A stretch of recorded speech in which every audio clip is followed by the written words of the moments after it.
दोस्तों, जगदीप धनखड़ के बारे में एक बहुत बड़ा और खुलासा हुआ। ये खुलासा इतना बड़ा है कि वो किस तरह से नरेंद्र मोदी की सरकार गिराना चाहते थे। अब आपने पहले सुना होगा कि जो जगदीप धनखड़ हैं वो अरविंद केजरीवाल, संजय सिंह से मिले और वो सरकार गिराना चाहते थे कैसे। लेकिन जैसे-जैसे दिन बीतते जा रहे हैं वैसे-वैसे जगदीप धनखड़ को लेकर एक बहुत बड़ा दिन पर दिन कोई ना कोई खुलासा हो रहा है और ये बहुत बड़ा खुलासा है। खुलासा ये है कि जो आप जानते हैं कि जगदीप धनखड़ को अपने अब किस तरह से इस्तीफा हुआ, पूरा घटनाक्रम आपको पता है, तो उसके बारे में ज़्यादा बात नहीं करेंगे। ये भी बात नहीं करेंगे कि वो संजय सिंह से कैसे मिले और किस तरह जो जो जस्टिस वर्मा थे उनके खिलाफ क्या-क्या, कैसे उन्होंने अपोज़िशन की बातों को स्वीकार कर लिया बिल को। तो ये सब बातें अब भूत में चला गया है, तो उस पे अब चर्चा करने का विषय नहीं, काफ़ी इस पे चर्चा हो चुका है। अब बात है कि क्या ऐसा मुद्दा है जो नई खबर आ रही है कि जगदीप धनखड़ इससे बहुत आगे निकल चुके थे नरेंद्र मोदी के खिलाफ। अब नरेंद्र मोदी के पास कोई और चारा नहीं था जगदीप धनखड़ को हटाने के अलावा। तो खबर यह है कि एक बहुत बड़े उद्योगपति, मैं उद्योगपति के बारे में काफी ये चर्चा चल रहा है कि जगदीप धनखड़ ने उनसे मुलाकात की और ये उद्योगपति का एक बीजेपी के साथ बहुत अच्छा रिलेशन था। एक टाइम में जब राफेल का मुद्दा आया था वो, तो ये भी आया था कि उस उद्योगपति को बीजेपी ने सपोर्ट किया था और उसमें उसका बहुत बड़ा घोटाले में योगदान था। ऐसा कांग्रेस और विपक्षी दलों का ये दावा था।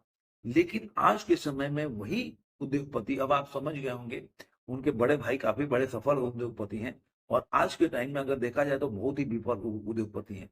उनको उनके पिता की तरफ से एक बहुत बड़ा लेगेसी मिला, लेकिन वो चला नहीं पाए और आज असफल उद्योगपति मिलते हैं। उनके ऊपर काफी कर्ज भी है।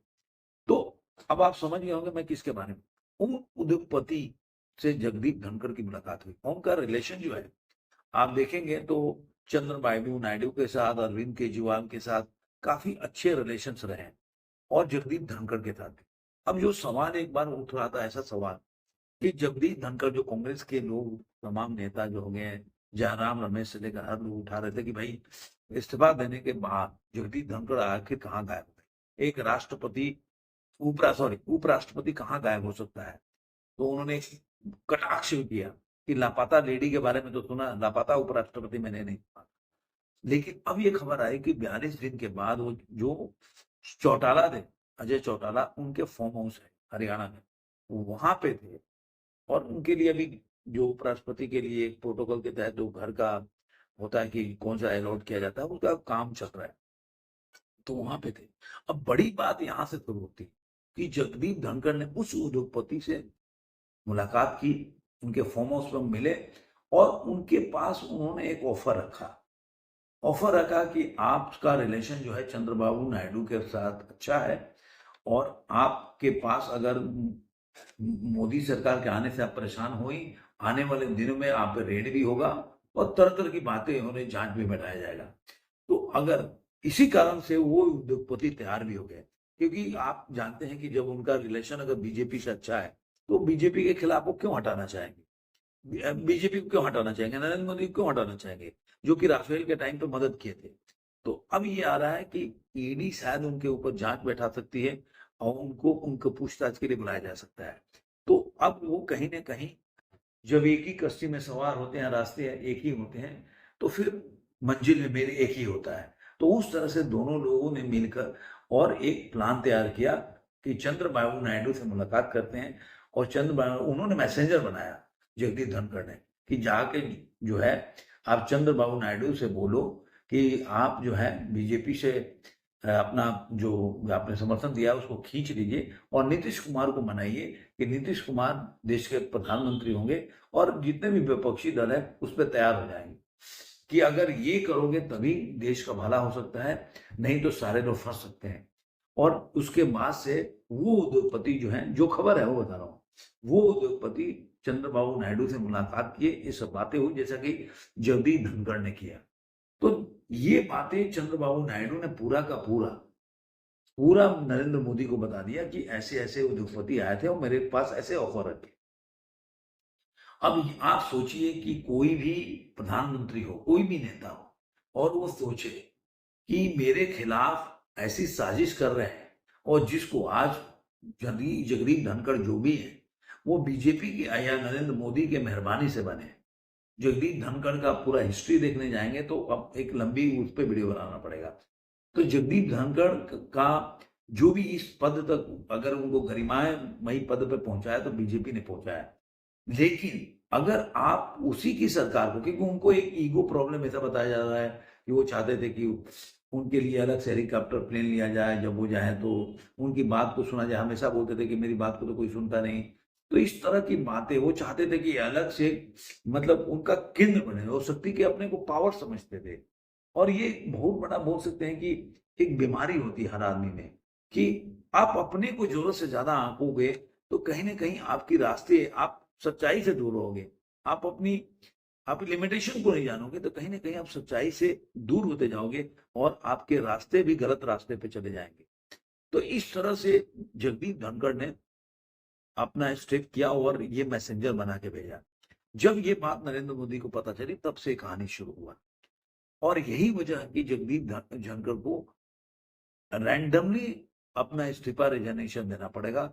और बहुत ही अभी कुछ दिन पहले अमित शाह आए थे एक इंटरव्यू के दौरान उनसे पूछा गया जगदीप धनखड़ के बारे में, तो उन्होंने बहुत ही आराम से, परिपक्व, जानते हैं अमित शाह कुछ बोलते नहीं।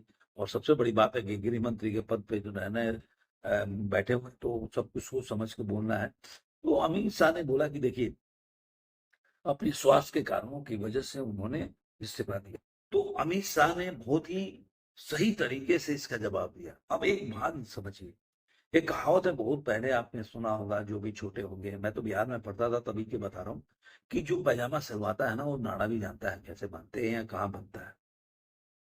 तो वही जगदीप धनखड़ के साथ हुआ कि जगदीप धनखड़ को पता ही नहीं था कि जिसने पैजामा सिलवाया है वो नाड़ा का इलाज भी जानता है। और यही वजह हुआ कि जगदीप धनखड़ आज जिस स्थिति परिस्थिति में पहुंच चुके हैं उसके जिम्मेदार वो खुद थे। वो दूसरा सतपाल मलिक बन गया।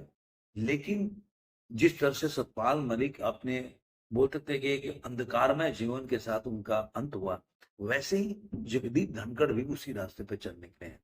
आज के टाइम में जगदीप धनखड़ को जो एक इज्जत प्रतिष्ठा बीजेपी ने दिलाया था धीरे धीरे समाप्त हो जाएगा। और विपक्षी दल हो या कोई भी कांग्रेस हो, वो जब तक किसी चीज को उतना तवज्जो देंगे, हवा देंगे, उस आदमी को महत्व देंगे, जब तक लगेगा कि वो उस कमान का, तीर का इस्तेमाल कर सकते हैं या उनके लिए वैल्यूबल है, जिस दिन पता चल जाएगा कि बाण जो है अब ये या ये कारतूस है, इसमें ठोस है, कुछ भी नहीं है, तो उसी दिन उसे किनारा कर देंगे। ये समय का ऐसा ही मांग होता है।